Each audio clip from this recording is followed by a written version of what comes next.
नमस्कार मित्रों, જીગરની વિદ્યા મંદિરમાં આપ સૌનું એક વખત ફરીથી હાર્દિક સ્વાગત છે। આજનો વિડિયો છે ધોરણ 8 અને સામાજિક મૂલ્યાંકન એકમ કસોટી ગુજરાત નવેમ્બર માસની અંદર જે એકમ કસોટી લેવનાર છે એની સંપૂર્ણ સોલ્યુશન જોઈશું।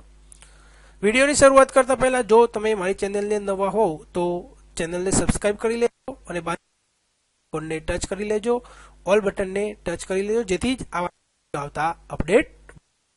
તો આવો વિડિયોની શરૂઆત કરીએ। પ્રશ્ન નંબર 1 છે નીચેના પ્રશ્નોના જવાબ આપો। એના ગુણ છે 5। તો પ્રશ્ન 1 છે કયા કયા પ્રસંગોએ વિદાય લેવાની થાય છે? તો એનો જવાબ આ રીતે છે। 1 છોકરીના લગ્ન થવાથી સાસરે જાય ત્યારે। 2 છોકરાઓ બહાર ગામ ભણવા જાય ત્યારે। 3 બહાર ગામ વ્યવસાય કે ધંધા કરવા જાય ત્યારે કોઈ, અથવા ઘરે જાય ત્યારે વિદાય આપવાની કે લેવાની બહાર ગામ થાય છે। તો આ રીતે એનો પ્રશ્નનો જવાબ હતો। બીજો પ્રશ્ન જોઈએ। સંકલ્પ કરવાથી થતા 2 ફાયદા અને મુશ્કેલીઓ જણાવો। એના ફાયદા જોઈએ તો 1 તો નિયમિતતા આવશે। 2 જીવનમાં સારા ગુણો વિકસશે। બીજું મુશ્કેલી, તો મુશ્કેલી કયા કયા આવશે સંકલ્પ લેવાથી? તો 1 નિયમ પાળવામાં મુશ્કેલી આવશે। 2 આળસ ત્યજવા પડશે। મોજ શોખ મૂકવા પડશે। તો આ રીતે એના ફાયદા અને મુશ્કેલીઓ છે। પ્રશ્ન 3 દુઃખને માત કરીએ એટલે શું? તો એનો જવાબ આ રીતે છે। દર વખતે જીવનમાં આવે તો એમનાથી આપણે શા માટે હારી જવું? તો આપણે હિંમતથી દુઃખોનો સામનો કરીએ અને સુખોને જ હરાવીએ, આને કહેવાય દુઃખોને માત કરીએ। હવે પ્રશ્ન નંબર 2 છે સ્વતંત્ર લેખન કરો।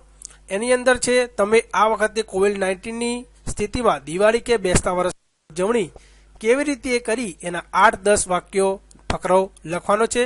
મિત્રો તમે તમારી રીતે આ જવાબ લખી શકો છો, પરંતુ એનો જવાબ અહીંયા નીચે આપેલ છે। એના ગુણ છે 5।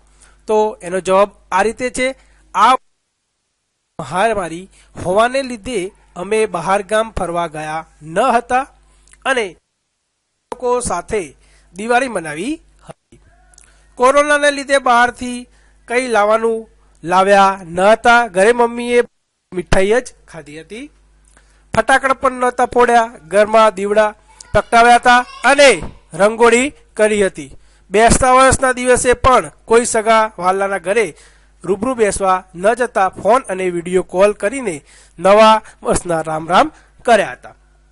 આડોશી પાડોશી સાથે પણ સોશિયલ ડિસ્ટન્સ અને માસ્ક પહેરીને સાલ મુબારક અને રામ રામ કર્યા હતા। તો મિત્રો આ રીતે કોવિડ-19 ની અંદર તમે જે રીતે દિવાળી અને બેસતું વર્ષ ઉજવી હોય એ પ્રમાણે 8-10 વાક્યો લખવાના છે।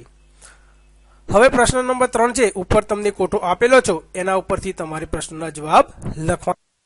તો પ્રશ્ન નંબર 1 છે કઈ પર્વતમાળાની લંબાઈ સૌથી ઓછી છે? તો કઈ ઓછી, અહીંયાથી તમે જોઈ શકો છો ઊંચાઈ અને લંબાઈ આપેલી છે। તો એનો જવાબ છે દક્ષિણ ઘાટ। તો એની લંબાઈ ઓછી છે, તમે જોઈ શકો છો એ 200 કિલોમીટર છે। 2 તમિલનાડુમાં કઈ કઈ પર્વતમાળાઓ છે? તો તમિલનાડુની અંદર જોઈએ તો કઈ કઈ પર્વતમાળાઓ છે? તો એક તમિલનાડુ એ પૂર્વ ઘાટ છે અને દક્ષિણ ઘાટ છે। 3 અરવલ્લીની ઊંચાઈ કેટલી છે? તો ઊંચાઈ આપણે જોઈએ, અહીંયા ઊંચાઈ જોઈએ તો 300 થી 900 મીટર છે। એક કરતા વધુ પર્વતમાળાઓ કયા કયા રાજ્યમાં આવેલી છે? એક કરતા વધુ પર્વતમાળાઓ તમિલનાડુની અંદર ઘાટ અને દક્ષિણ ઘાટ છે। એ જ રીતે મધ્યપ્રદેશની અંદર પણ બને છે વિંધ્યાચલ અને સાત। આ રીતે એનો જવાબ રહેશે તમિલનાડુ, મધ્યપ્રદેશ। 5 સૌથી ઊંચી પર્વતમાળા કઈ? તો જવાબ છે સાતપુડા। મુજબ જોડકા જોડવાના છે। અહીંયા આપણે જોડકાના જવાબ આપેલા જ છે। તો જોઈએ અધૂરો ઘણો છલકાયો, તો એનો જવાબ હશે ખાલી ચણો વાગે ઘણો। તો મિત્રો એ છે આપણે અહીંયા લખેલા છે, તો બાજુમાં આપણે અ ની સામે બ જવાબ લખવાના છે। એ રીતે ઉતાવળે આંબા ન પાકે તો ધીરજના ફળ મીઠા થાય। 3 કાકરે કાકરે પાળ બંધાય તો ટીપે ટીપે સરોવર ભરાય। એ રીતે કોરોનાને હરાવ્યો તો રોગને માત કરાવો, એટલે માત આપ્યો એવું થશે। ખલિત થવું એટલે કે પોતાના સ્થાનેથી ખસી જવું. તો હવે પ્રશ્ન નંબર 5 જોઈએ.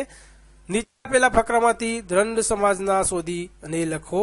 એના ગુણ છે 5. તો મિત્રો દ્વંદ્વ સમાસ એટલે કે બે શબ્દો વચ્ચે અન્યથી આપણે જોઈ શકીએ એને દ્વંદ્વ સમાસ શબ્દ કહેવાશે. રામાયણ એટલે સીતા, રામ અને સીતા એ આપણો એક દ્વંદ્વ સમાસ થશે. એ જ રીતે અહીંયા રામ અને લક્ષ્મણ, બીજું માતા અને પિતા, પછી 1 અને 2, પછી સવાર અને સાચ. તો આ દ્વંદ્વ સમાસ એ આ રીતે આના જવાબ નીચે આપેલા છે. તો મિત્રો આ હતું 8 ગુજરાતી ડિસેમ્બર માસની અંદર જે સામયિક મૂલ્યાંકન એકમ કસોટી લેવાનું છે એની સંપૂર્ણ સોલ્યુશન હતું. જો મિત્રો હોય તો એને લાઈક કરજો, કોમેન્ટ આપજો, અને હા, તમારી આજુબાજુ જો ધોરણ 8ના વિદ્યાર્થી તો જરૂરથી જ આ વિડીયો શેર કરજો, જેથી એમને આ એકમ કસોટી લખવામાં અને જોવામાં સરળતા રહે. તો આવા જ વિડીયો સાથે ફરીથી મળશું. ત્યાં સુધી જય હિન્દ, જય Bharat. Subscribe my channel જીજ્ઞાસા Vidya Mandir અને બેલ બટન ઉપર પ્રેસ કરી અને લેટેસ્ટ અમારી ચેનલના વિડીયો મેળવો.